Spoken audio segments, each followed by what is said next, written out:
Well, hello, wonderful piano teachers. Welcome to this piano teacher book review. Today we're talking about Paintbox by June Armstrong. Underneath the title it says Very First Concert Pieces for Piano.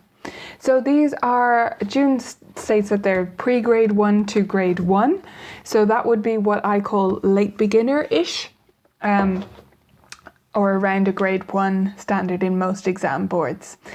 They're going to be a little bit more unusual than most grade 1 pieces though, and that's what we expect from June, and that's what's wonderful about them. So not all of them are going to be fully read by students, although some will be. You can absolutely teach parts of them by rote or by note as you need to. What's wonderful about this book?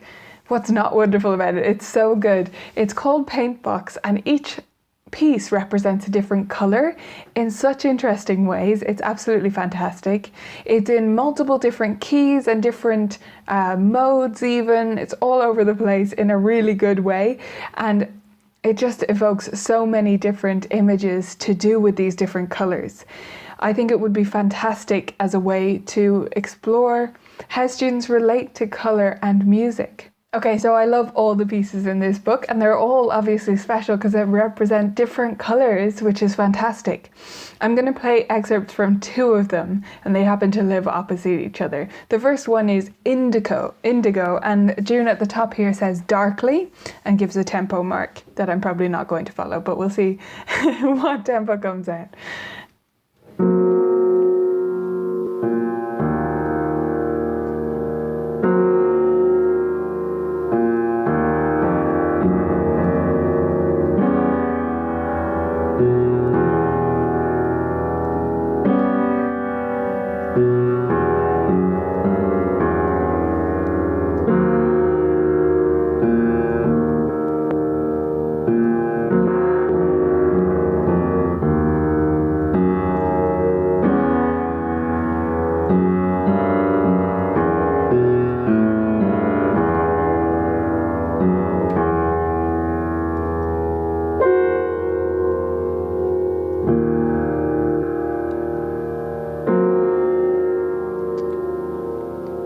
Okay, I took a few liberties there because I was out reading through this, but it's absolutely beautiful.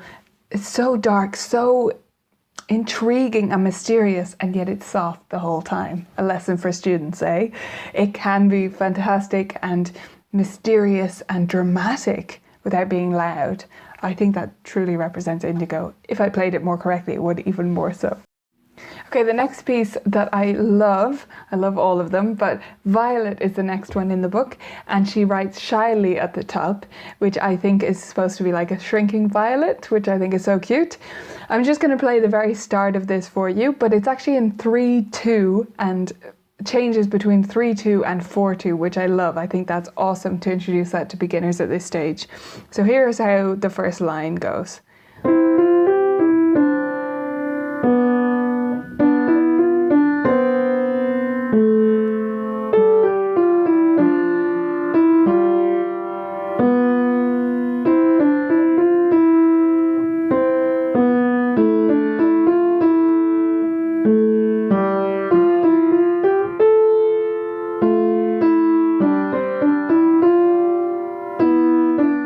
I'm not going to continue it. I did 2 lines instead of 1, but you get the idea. There's some great finger work in this piece as well.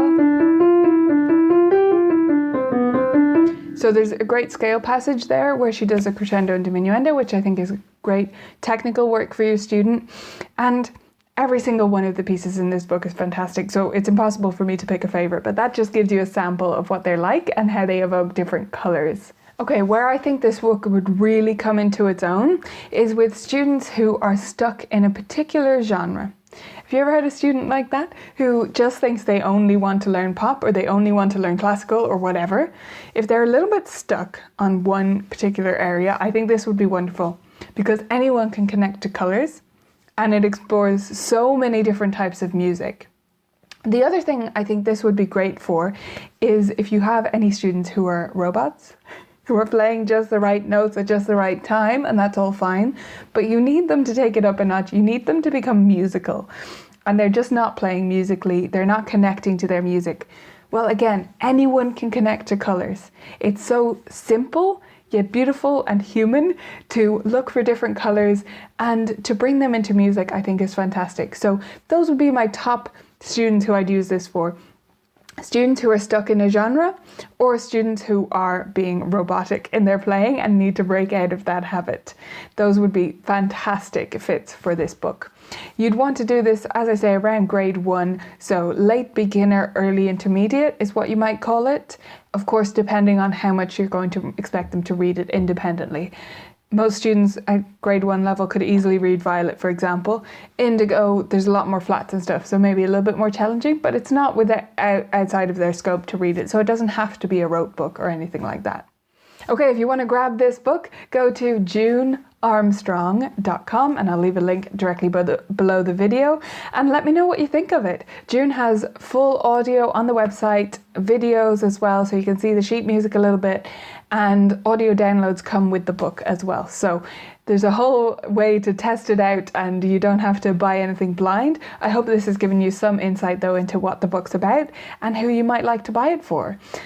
Let me know if you've any comments in the comments below, if you've any questions. And of course, while you're here, make sure to subscribe so you don't miss the next one of these videos.